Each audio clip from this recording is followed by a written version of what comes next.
What's good, YouTube? It's your man Rage King back with another one. Yes, another upload to the channel. And before we get started, I ask you, please get on there and hit that like button, hit that sub button, hit that bell for notifications if you're new. Welcome to Rage Ranch TV. This is how we do. Raging Rebels make some noise.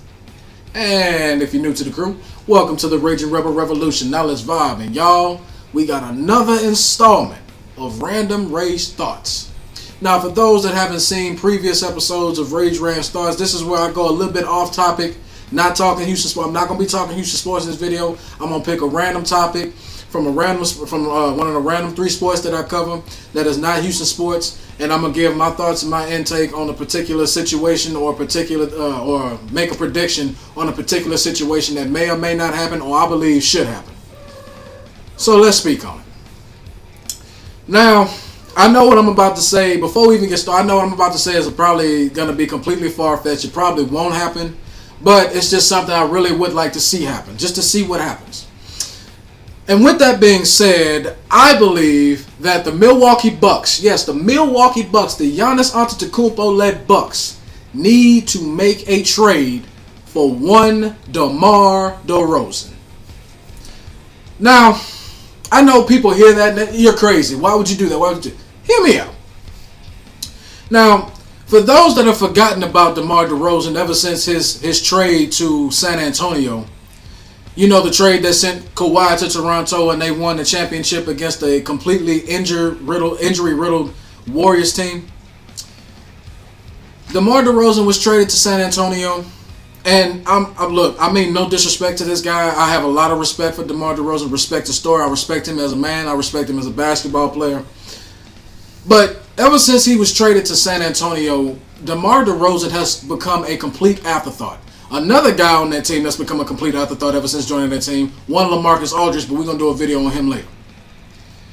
But ever since he became a San Antonio Spur, DeMar DeRozan, he's been completely forgotten about. I mean, unless you're a San Antonio Spurs fan or a DeMar DeRozan fan like I am, the guy's been completely forgotten about.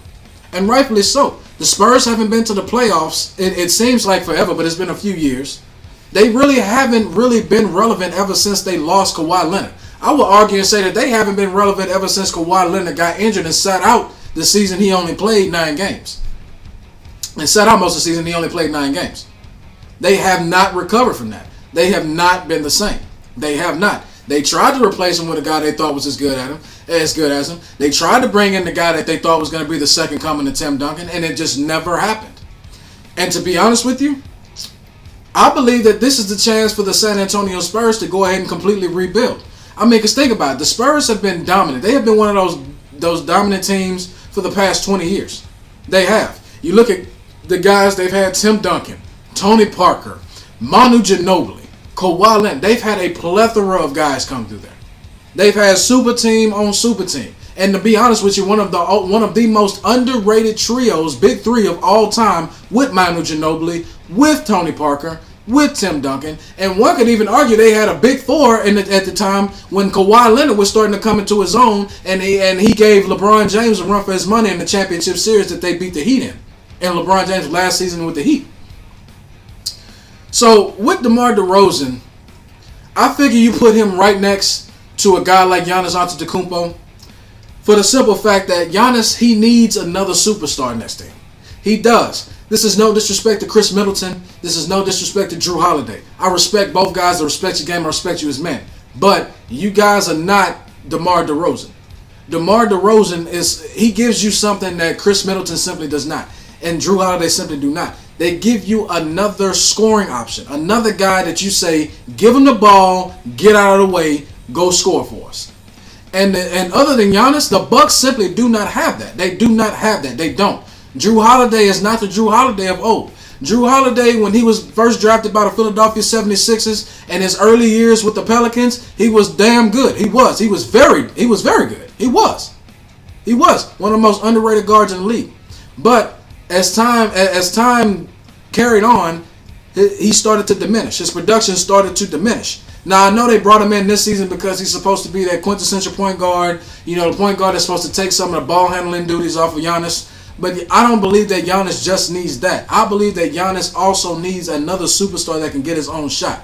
Now, The reason why I didn't include Bradley Beal in this is because typically stars like Bradley Beal, big time guys, showtime guys, as I like to say, guys that were built for showtime, built for the bright lights, like a Bradley Beal.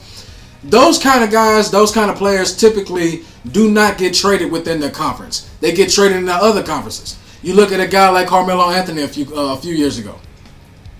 Carmelo Anthony in the West with Denver got traded to the East in New York. You understand what I'm saying? Recently, James Harden, being in the West, got traded out East. You understand what I'm saying? Kawhi Leonard started off out West with the San Antonio Spurs, then got traded out East. You understand what I'm saying? You could argue one Paul George, because he got traded from the Thunder to the Clippers. That's one of the very rare times that a superstar player is traded within conference. One of the very rare times you see that. Because what a lot of GMs like to do is if they have to trade a superstar, they want to trade them off to the other conference so they have to face them twice a year and once at home. You understand what I'm saying? So that makes all the more reason for me to say, you know what, San Antonio, if you're going to rebuild and you don't want to play against this guy on the team that he helps makes better, trade him out East. And who better to trade him to than a team that's already competing for Eastern Conference championships? Because you say what you want to, nothing against Chris Middleton again, but Chris Middleton is not a guy that I can trust to go out and get his own shot. He can put up big numbers.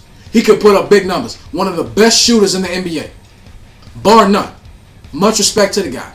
But if I had to choose between him and a DeMar DeRozan who can get his own shot, who can give you everything Chris Middleton gives you, but can get his own shot, and can also finish at the rim, who you can also leave in by himself to lead the second group of guys when Giannis is on the bench getting his rest, I would have to pick DeMar DeRozan. I'm sorry. DeMar DeRozan is slightly better and gives me more production than what I can get from Chris Middleton. Now, who would I trade for Giannis? If you can hold on to Chris Middleton for dear life, hold on to him for dear life if you can. If you can hold on to Chris Middleton and have him right next to DeMar DeRozan, cool, whatever. I like that. But if I had to trade for a guy like Giannis, what I would do is I would trade, possibly look at a guy like Dante DiVincenzo. I would possibly look at a guy like Bobby Portis. Hell, even to a lesser degree, though I don't believe that Giannis would like it too much. I would Giannis's younger brother is also on this team. I would also use him as a trade asset if I could, and a busload of draft picks because the Bucks are in a win now situation, and now it is time for the Bucks to make their next move, to take the next step, to go and be the perennial Eastern Conference powerhouse that they were destined to be all this time. That's my video for today. I hope you enjoyed. It's been a pleasure making it for y'all. My name is Rage King. I'm out, and I'll be back later on with more videos, more commentary, more good content. Now hashtag that. Enough said. See y'all next time. Have a great evening.